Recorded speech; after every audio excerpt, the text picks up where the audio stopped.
Clash of the Cubes is a heads-up class for the super big block cars that signaled the peak of the classic muscle car era between 1960 and 1972. For this special exhibition class, all of the rules from top stock apply, although cars from pure stock may also compete, but soft compound tires or slicks are highly recommended. However, unlike top stock and pure stock, there are no power to weight considerations, just pure pedal to the metal excitement.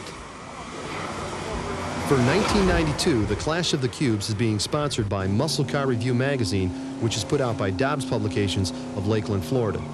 Now, throughout the year, Muscle Car Review has been providing blow-by-blow coverage of the Clash and will be rewarding the points leader and runner-up with cash prizes. 100 points have been rewarded for each round won in each of the event series.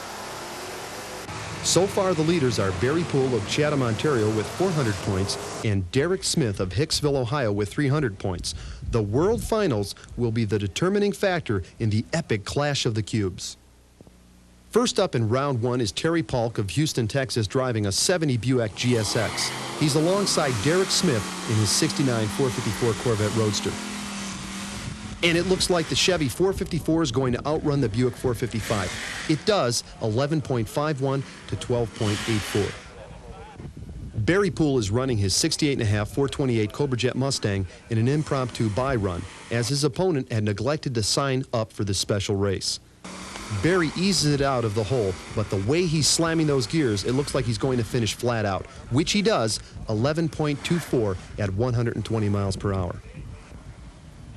Next up is Marco Macera of New Orleans in a 71 454 Corvette and Ken Keisling of Dumas, Texas, piloting his 70 427 Nova. The Vet may have the cubes, but the Nova's got a 4-speed.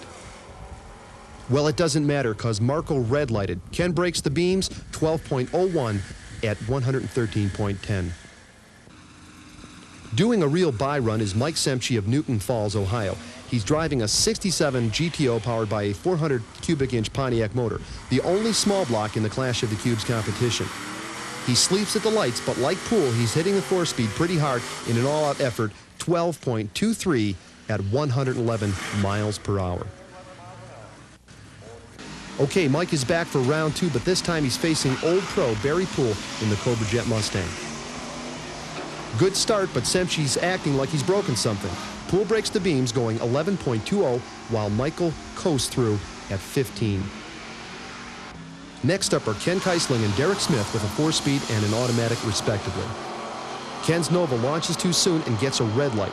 Derek pushes the Vet ahead and crosses the finish line, doing 11.26 at 119 miles per hour. The overall points leader will get $1,000 from Muscle Car Review, the runner-up $500.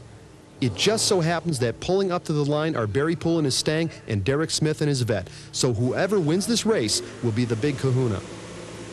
The cars are well matched. They launch, and Derek forfeits with a red light. But he continues to pace Barry down the track and finishes 1/100th of a second ahead of him. I just bet Derek's saying, wait till next year, Barry.